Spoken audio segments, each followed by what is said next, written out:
Team, day 16. Pat yourself on the back. You've stuck with it this far. You're doing a great job. I guarantee you, finish this month out and build on all these steps that we're teaching you, and your business is destined for success. Guaranteed. Today we're going to talk about cold market recruiting and dressing for success. I will tell you, I was fired up about this. I volunteered for this because I truly love cold market recruiting. I know that most people don't. There is a fear attached with a lot of people, not all, but a lot, of cold market recruiting. Honestly, I get why people are feared. It doesn't make sense to me, and hopefully I can shed some light on why it doesn't make sense and kind of change your mindset and get you, if you are one of those people, so that it's not fearful. And honestly, I think rejection is a big deal.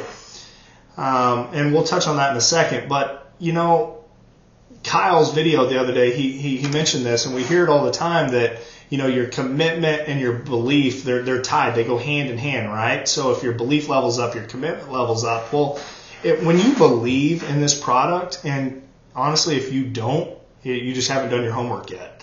I promise you that I've seen a lot of product out there.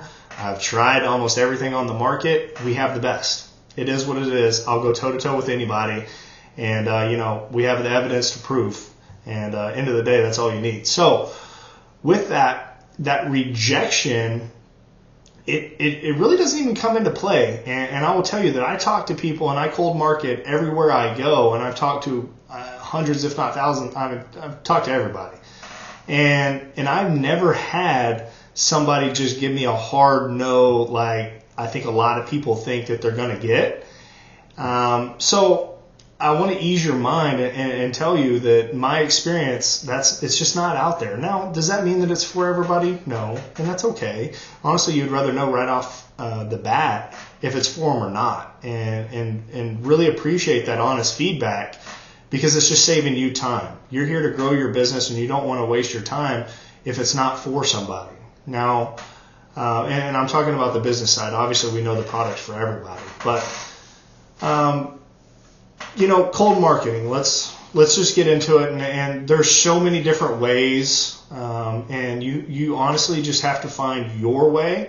I will tell you what I do and what I found that is really the simplest, quickest method for me.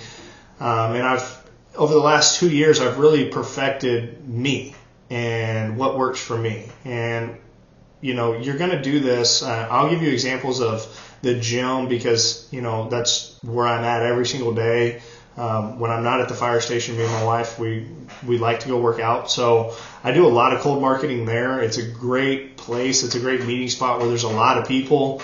I found the sauna for me is so easy because, one, they're there, and if I stand in front of the door, they can't get out. And no, I'm just kidding. I don't do that. But no, it's a great way. Everybody's in there, and it's easy to engage in conversation.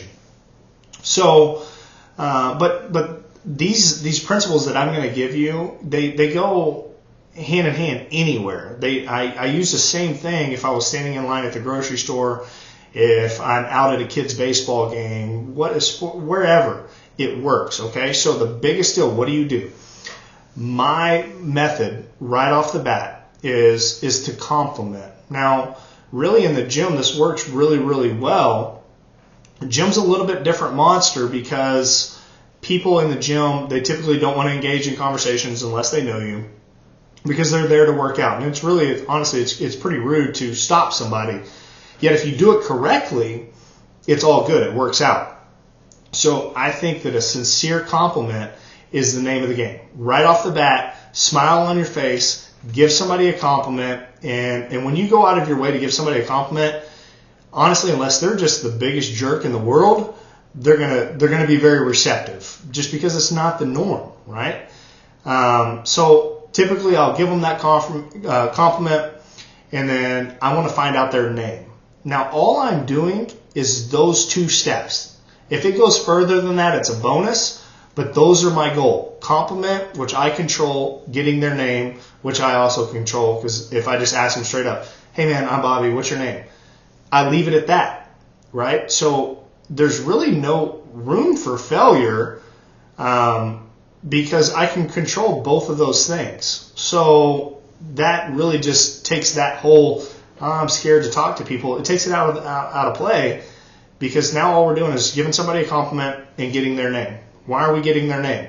Because the next time that I see them, so these people, now this is going to change a little bit, obviously, if it's somewhere that it's real quick, whatever, we're going to get their name and, find out what they do real quick. And, like if we're in line at a grocery store, obviously I'm probably not going to see that person ever again. So that's my one-time chance. So that would change. But that we'll talk about that in a second. But so at the gym, I know who's in there, whether I know them or not. I've seen them before, right? And so if they work out, I'm going to see them probably the next day or the next day. So what I want to do is get their name so that the next time that I see them, I can address them by their name. Typically, you can give them another compliment, something maybe a little bit different. Right now, it's really easy, especially for the guys, is the beards. All these guys are growing these Duck Dynasty beards. They are proud of those things. And it's super simple. That's my throwdown. If somebody's got a beard, I'll walk up and I'll be like, brother, that beard is serious, man. I'm jealous of your beard. And they'll be like, oh, man, thanks, man. Yeah, I've been growing it for whatever.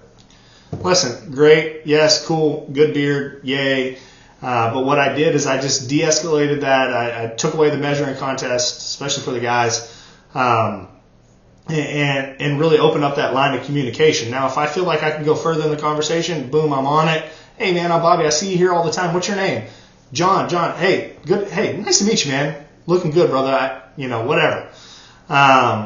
And if I feel like at that point, like they're still engaged in the conversation, maybe I'll ask them a couple questions, and then just speed up this process a little bit. Because honestly, a lot of times, if it's somebody that I'm going to see over an extended period of time at a normal place, I'm not going in right off the bat for the kill. I'm going to spread this out a little bit, really foster that relationship, build that relationship, and gain their trust before I introduce IDLife ever. They will never hear anything about it.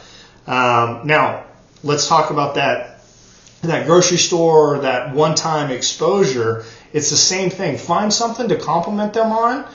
And then, for me, I'm looking for those business professionals, and we're going to talk about that and how to identify that for the most part. So if I see somebody of that caliber that I walk in and I'm instantly like, hey, man, this person here, they're serious, then I'm going to instantly, hey, give them a compliment. What do you do? And for you can even throw something out there. Hey, you have to be an attorney or something. And if you do it something of a high caliber, people are going to be like, oh, well, no, actually I do this or whatever it is. It's easy just to build on those conversations really quickly. And then whenever they tell you, hey, no, actually I'm a real estate agent in this area. Are you really? Oh my gosh, that's crazy. Do you have a card on you? Hey, I know a bunch of people that are looking for houses. I'd love to just send them your way. Whatever it is. Now I have their contact information. Now I can do that follow-up process. I can build that relationship, and now I have control. And so that's that one-time thing. But now let's go back to the gym, because this is important for those people on the baseball teams, the gym, the people that you're going to see in places over a long period of time, over an extended period of time. Little different. You want to slow roll that. I really found, unless somebody's just all in, which is kind of rare, but it does happen. But let's just say the normal person, right? So we've taken that fear away. We've complimented. We found out their name. The next time that I engage in the conversation with them, if it's the next time that I see them, I'm going to walk by. I'm going to call them by name. Hey, good to see you, man. Whatever it is, short conversation. I do not ever want somebody, especially at the gym, to feel like when I'm there that they're going to be stuck in a conversation that they don't want to be in, right? So that comes back to that whole being in a hurry. That's very attractive. You're not going to be just, oh my gosh, Bobby's coming over here. Oh, there's a 20-minute conversation. Don't ever be that person. Always be in a hurry. Be very intentional. But if you're intentional about remembering their name and then asking questions, when that conversation, when that relationship, when you do that enough, and you walk by and say hi, give them enough compliments, whatever it is, you're going to find the right time to engage in a little bit longer conversation. So for me, my next objective is to find out what they do and to basically just keep asking questions. And those questions are really empowering me to further where this conversation is going to go, right? They're just equipping me with that ammo. And a lot of times, if I'm speaking to a guy, I'm going to find out, hey, are you married? If I know that he's married, hey, this is your wife, great, meet them. You'll have kids. Oh, you do? Awesome. You're in sports. Boom. Those are easy questions, right? But what I'm doing is I'm storing those in my head, and really you can bring them out later to check on them, to really just be a good friend. But when you find out what they do, that's a big thing, right? So that's going to tell you a lot. So if they're in real estate, or if they're in, whatever it is. Today I met a guy that owns 2 Chicken Expresses. He's a business-minded person. He's also in the oil field. Now, that's a huge just boom, hey, this guy, he gets it. So obviously I'm going to be very intentional about getting his contact information. I see him on a, every other day basis or so. So, now what we can do is further those steps. We've got their name. We've built that friendship. Let's get their contact information. Say, hey, I want to shoot you over something. Hey, if it's for you, great. If it's not, no big deal. I really think it's going to be up your alley. And shoot them over a video. Give them some product. That's when we're going to sample. We can control it because we have their information, right? So I see a lot of people where they fail is they get these business cards, and I think having a business card is fine, but they rely on that business card. I'm going to be very honest with you.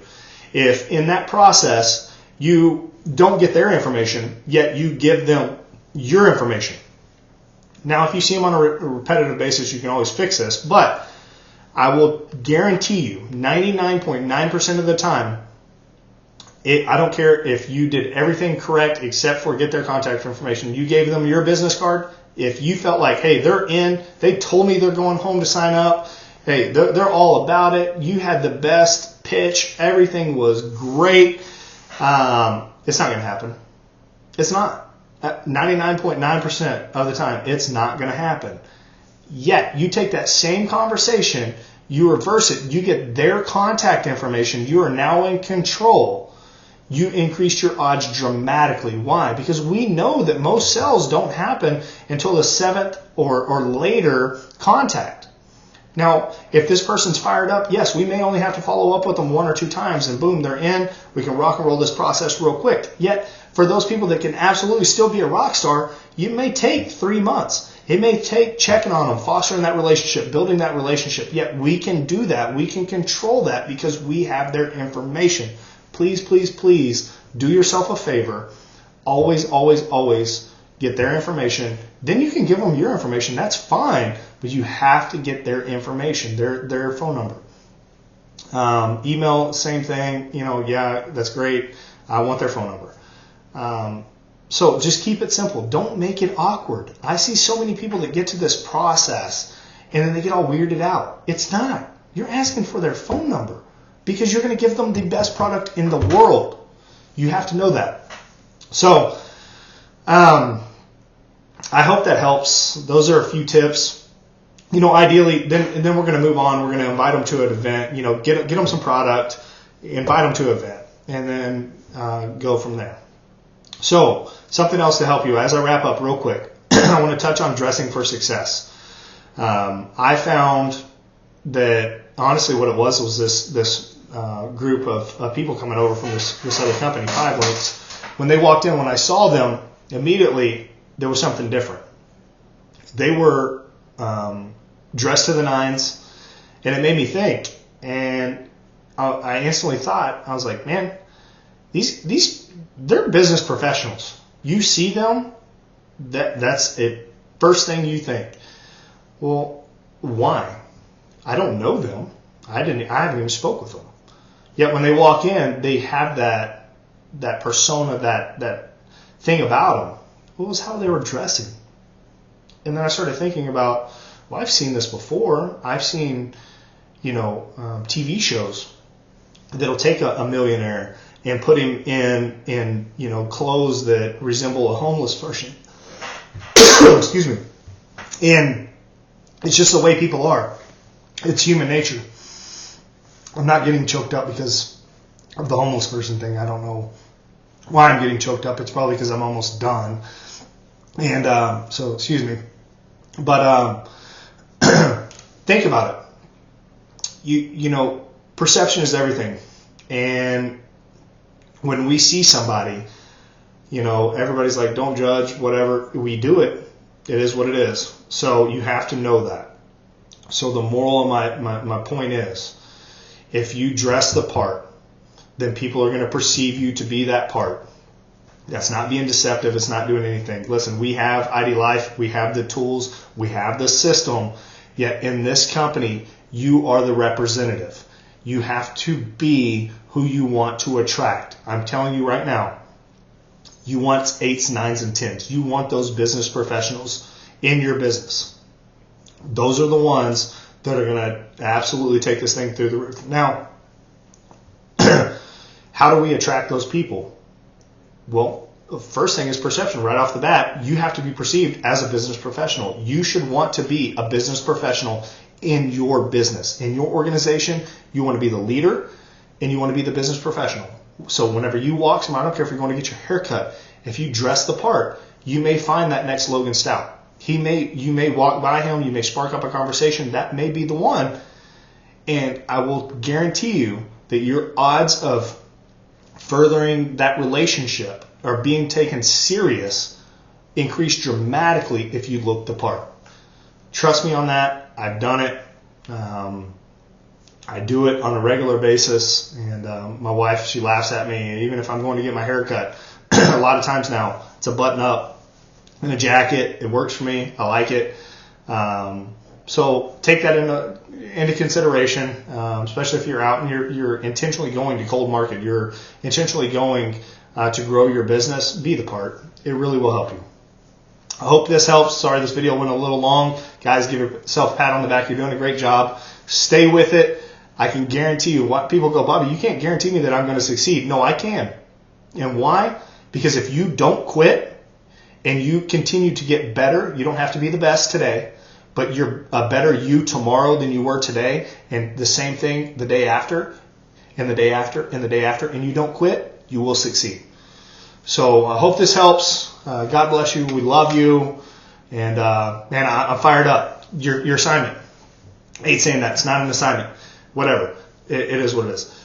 Post below your cold marketing. I want you to go out and don't worry about if it doesn't go well. Don't remember the fear thing. Wait, out the window.